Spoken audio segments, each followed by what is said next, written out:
তারেক রহমানের সঙ্গে সাক্ষাৎ করতে এসেছিলেন। ওনার সঙ্গে আমরাও কয়েকজন ছিলাম।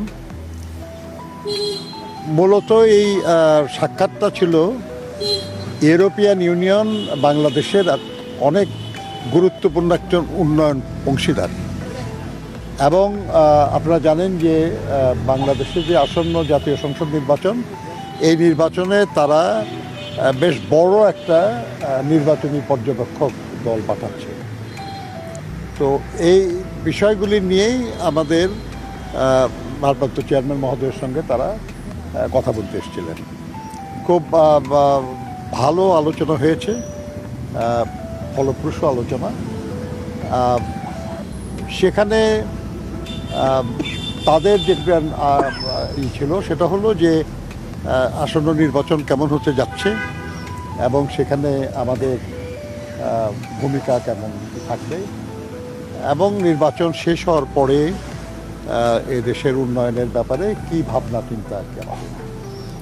এই ব্যাপারে আমাদের ভারপ্রাপ্ত চেয়ারম্যান সাহেব অত্যন্ত স্পষ্টভাবে বলেছেন যে এই নির্বাচনটা যত দ্রুত সম্ভব করার দাবিটা মূলত আমাদেরই ছিল। আমরাই চাচ্ছি যে নির্বাচন যত দ্রুত সম্ভব, অর্থাৎ যে তারিখে নির্ধারিত আছে এই তারিখেই যেন হয় এবং শান্তিপূর্ণ যেন হয়, অবাধ এবং সুষ্ঠু যেন হয়। এই ব্যাপারে বিএনপির যে কমিটমেন্ট, বিএনপির যে আগ্রহ, এটা তিনি পুনর্ব্যক্ত করেছেন। তিনি এটাও বলেছেন যে দেশের মানুষ দীর্ঘদিন নির্বাচনে অংশ নিতে পারে নাই, ভোট দিতে পারে নাই। তারা অপেক্ষা করছে অধীর আগ্রহে যে একটা শান্তিপূর্ণ নির্বাচন হবে, সেখানে তারা অংশগ্রহণ করবেন এবং তাদের ইচ্ছা আকাঙ্ক্ষা তারা ভোটের মাধ্যমে প্রকাশ করবেন। আমরা এটার জন্য আমরা অপেক্ষা করছি। নির্বাচনে আমরা সক্রিয়ভাবে অংশগ্রহণ করতে যাচ্ছি।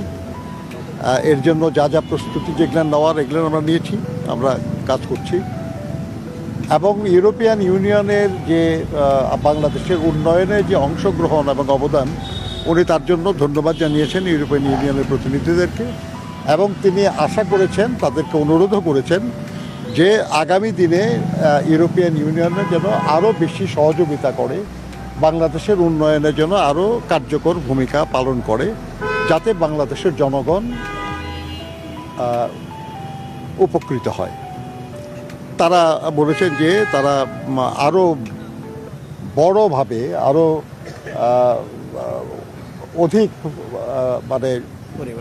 পরিমাণে সহযোগিতা নিয়ে